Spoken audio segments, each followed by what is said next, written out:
एक क्वेश्चन बहुत अधिक आया हुआ है कि क्या खाना बना सकती हैं वो न्यूक्लियर फैमिली जहाँ पे लेडीज जो हैं वो अकेली हैं और खाना बनाना है, हस्बैंड खाना नहीं बना सकता।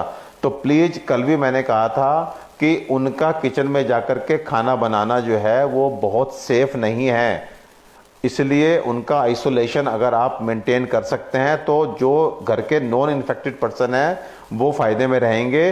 तो इसलिए प्लीज़ आप मोबाइल से उनसे समझिए।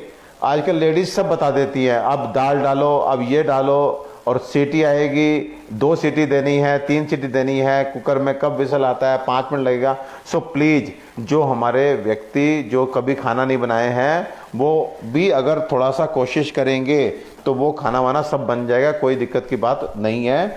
अगर आपको फिर भी बनवाना है तो रोटी ना बनवा करके आप चावल, खिचड़ी, इस तरह की चीज़ें आप बनवा करके काम चला लीजिए प्लीज़। उसके बाद एक क्वेश्चन वैक्सीनेशन का बहुत आ रहा है। वैक्सीनेशन के लिए प्लीज़ आप ज़रूर जाइए। वैक्सीनेशन को लेके कोई भी सस्पिशन यदि कोई पैदा कर रहा है तो आप उसको मत कैरी कीजिए, आपको वैक्सीनेशन कराना ही कराना है। और अगर किसी को कोविड का कोई भी सिम्टम है, बुखार है, और आपकी टेस्टिंग नहीं हुई तो ये मान के चलिए कि कोविड है, उस समय पे आपको वैक्सीनेशन नहीं कराना चाहिए, नहीं तो आपको वैक्सीनेशन के अच्छे रिजल्ट नहीं आएंगे। इस समय मैं फिर कह रहा हूँ, आप किसी दूसरे को मूर्ख नहीं बना सकते। ये टाइम वो चल रहा है कि अगर आप मूर्ख बना भी सकते हो तो वो केवल अपने को बना सकते हो। तो आपको खुद से ध्यान रखना है कि in case if you have cold, cough, body ache, fever, गले में दर्द, कुछ भी ऐसा सिम्टम है, हैवीनेस इन द चेस्ट, और आपका वैक्सीनेशन ड्यू है, तो प्लीज़ या तो आप पहले चेक कराइए, और चेक नहीं करा सकते तो आपके वैक्सीनेशन को आप पोस्टपोन कर दीजिए। आपको इस कंडीशन में जहां जरा सी भी चांस है कि आपको कोविड है, वैक्सीनेशन के लिए नहीं जाना चाहिए, नहीं तो वैक्सीनेशन के अच्छे रिजल्ट नहीं आएंगे। अगर आपको कोविड हो गया तब वैक्सीन कब लगवाएं? तो आज की हमारी अंडरस्टैंडिंग जो बन रही है वो ये कि जिस दिन आपका RT-PCR में नेगेटिव आ जाए, आप कोविड पॉजिटिव होकर फिर से नेगेटिव हो जाएं, तो उसके मिनिमम 1 महीने बाद आप एलिजिबल बनेंगे वैक्सीनेशन के लिए। तो आप 1 महीने वेट कीजिए, और ये वेट 3 महीने तक हम बता रहे थे पहले, लेकिन डिस्कशन रोज रोज चल रहे हैं, तो अब वो 3 महीने वाला टाइम जो है वो 1 महीने तक भी हमने मान लिया कि चलो आप 1 महीने बाद जो है लगवा लो, कोई बात नहीं, 1 महीने बाद लगवा लो। तो 1 महीना आप जो है वो मिनिमम टाइम मान के चलिए, जो हम डॉक्टर्स लोग आज मान के चल रहे हैं कि इतना तो आपको जो है वेट करना ही पड़ेगा। और फिर यहाँ पे एक बात बताना चाहता हूँ, देखिए क्वेश्चन आपके सब वही सब आते हैं, मैं तो केवल इसलिए आपसे जुड़ता हूँ कि आपको मोटिवेट कर सकूँ कि आपको मॉरली डाउन नहीं होना। वो व्यक्ति जो मॉरली डाउन होगा वो वही होगा, पहली बात तो मैं कहना चाहता हूं, वो वही व्यक्ति डाउन होगा जो निकम्मा होगा, जो अनुशासनहीनता दिखाएगा, जो आलस से भरा हुआ होगा, जिसको अपने जान की परवाह नहीं है, जिसको ना अपनी चिंता है ना अपनों की चिंता है, वही परेशान होगा, वही डरेगा। नहीं तो मैं डॉक्टर परमेश्वर अरोड़ा आपको गारंटी देता हूं कि आपको अगर 3 स्टेप ये समझ गए कि नंबर 1 कैसे अपने को प्रिवेंट करना है, प्रिवेंट का मतलब इस वायरस को अपने शरीर में घुसने ही नहीं देना, तो उसके लिए कम से कम 90% आपका सक्सेस रेट हो जाएगा। अगर आप अननेसेसरी बाहर नहीं घूमते हैं, नंबर 2 बाहर जाना भी पड़ता है तो ट्रिपल लेयर आप पहरेदार अपने मुंह और नाक पे बिठाते हैं। पहली लेयर नाक में तेल, मुंह में आधा चम्मच तेल डाल करके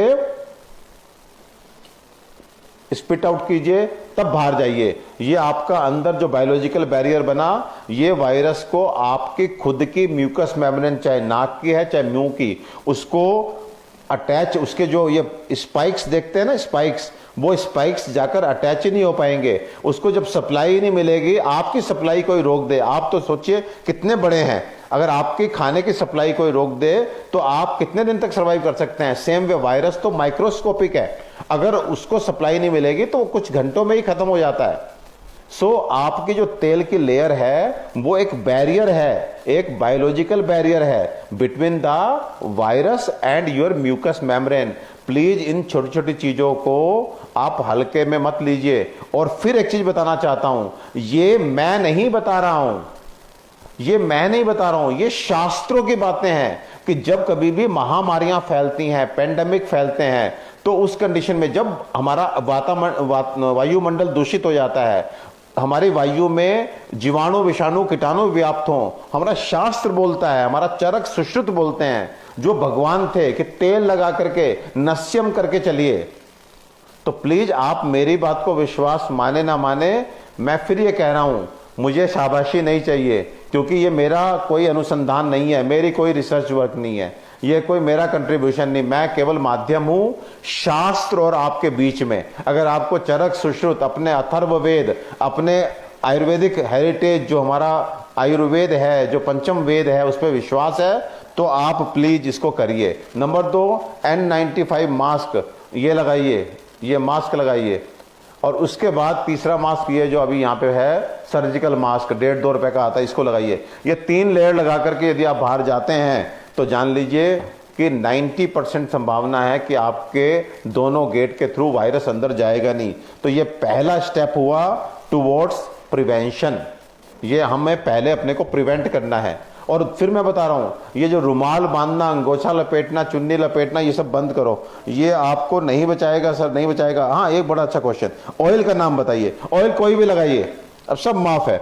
सरसों का तेल लगाइए, तिल का तेल लगाइए, नारियल का तेल लगाइए, बादाम तेल लगाइए, घी लगाइए, बेसिकली कोई भी लिपिड की लेयर जो आपको बर्दाश्त हो सके वो लगाइए। अब इस समय बिल्कुल फाइनल एकदम चल रहा है, 15 दिन रह गए, 15 दिन बस, 15 दिन समझदारी दिखा दीजिए, 15 दिन सब काम छोड़ के अपनी जिंदगी बचा लीजिए, अपनी और अपनों की, कहीं कोई दिक्कत नहीं आएगी। मैं फिर कह रहा हूं, जो आलसी होगा, जिसको केवल बातें बनाने आती है, जिसको बातें बनानी आती है, जो कहता है मुझे डर लग रहा है, ये डर किस काम का, ये निकम्मापन। डर लग रहा है, स्टीम ले रहे हो, नहीं ले रहे हैं, भाप गरारे कर रहे हो, नहीं कर रहे हैं, गर्म पानी पी रहे हो, नहीं पी रहे हैं, किस बात का डर, झूठ बोलते हो, अपने से झूठ बोलते हो। मैं फिर कह रहा हूं, इस समय एकमात्र व्यक्ति जिसे तुम मूर्ख बना सकते हो वो तुम खुद हो, खुद। और मूर्खता भी ये क्या कॉस्ट करेगी, पूरा जीवन कॉस्ट करेगी। आप समझ लीजिए, दिन भर कितना पैनिक और कितना स्ट्रेस हम लोग झेल रहे हैं।